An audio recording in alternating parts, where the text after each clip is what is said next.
in this world, you are born to do certain things. Like, most people don't actually get to do what they're born naturally good at. They're doing something else as a living, you know. But they were born to fight. Like, they were born to hurt people, right? You know, and actually getting hurt was a sexual stimulant for them. You know, like some people would look at a dirty book, they would look at a cut over someone's eye and,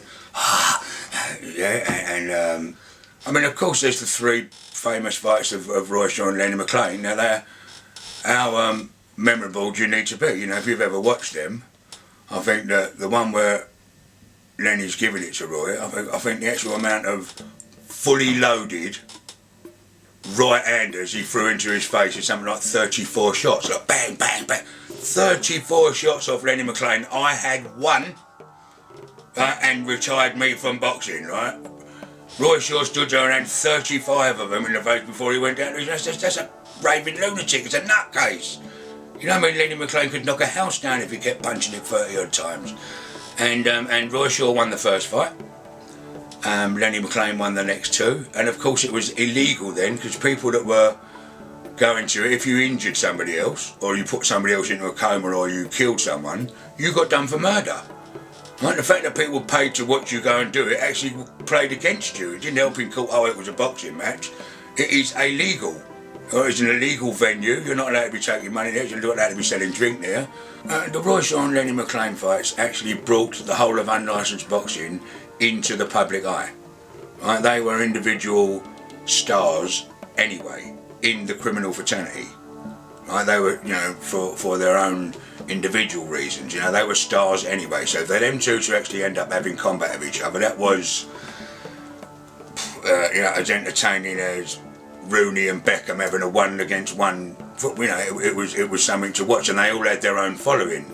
You know, hundreds of people, thousands of people were a large group of people that followed them. And then Joey Parr, who was a very, very intelligent man, instead of keeping it like a cowboy run organisation, put some manners around the whole thing, right? You know, started hiring a proper venue, getting in a proper security company, trying to see if he could boost the publicity around it, something, because most of these fights had to happen low key, undercover, and no one could. So you couldn't advertise, you couldn't put a poster up or a flyer or see if you can sell some more tickets. It was all done through word of mouth and down the boozer. Well, Joey Parr wanted to spice it up, you know, he wanted to put some publicity around it and earn some proper money, like winner take all, 10 grand and things like that. Well, I don't know if you're aware, but professional fighters can go home with 200 and 300 quid. You know what I mean? That's all they get, 400, 500, 600 quid or something, and he can't have another fight for 7 weeks. Works out at £75 a week to be a professional boxer. You understand, man? Well, if you get one of these like Lenny Mclean fights and Roy Shaw, that conjured up the imagination, winner take all. It was two men, you know, they didn't even want a round, they didn't want a bell. It was just going to keep throwing punches in each other's face until one of you fell over. That is sex, isn't it? It's sex, and their fights were notorious for two different styles of fighting, right? You know, it was two different sizes. Yeah, Lenny Mclean being 6'6" and 23 stone, and Roy Shaw being 5 foot, you know, a foot and a half bigger. You know, it was a match made in heaven if you were a fight fan. In all honesty, Lenny Mclean and Roy Shaw got the major bit of publicity. They brought the whole fight game into the forefront with publicity. They then put on some smaller gloves, which were sort of half complying with the boxing board, but the boxing board were going, well, we don't have nothing to do with it, nothing to do with us. But because Joe was thinking big with this, he had the doctors in, he had timekeepers, he had a proper referee. The gloves were a lot smaller, so they could do a little bit more damage, and they only had, like, you know, there weren't a number of rounds. It was, you kept going until someone got knocked out, which kept it a little bit on the exciting stuff, you know. And because they were both London boys and all the newspapers were in Fleet Street, Lenny Mclean and Roy Shaw got all the major publicity at the time. But if you don't win, you go home with all.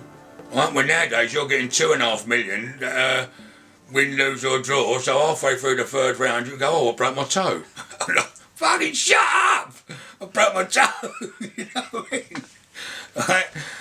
I mean, I've seen Lenny Mclean actually have to do the boxing one night, then go on to work at the Hippodrome, where they was fighting 3 or 4 fights a night, 5 nights a week. It was football violence was out, you know what I mean? And fighting was, it was a different era out there, you know, fights were kicking off all the time. Like, you looking at my pint, like nowadays they're all on a pill that are going, oh, I'm sorry first, oh no, I was sorry before you were sorry, man, I love you, and all. You know, it's a different game, you know, these were individual stars. The Hippodrome had 4 doormen, 2,000 people.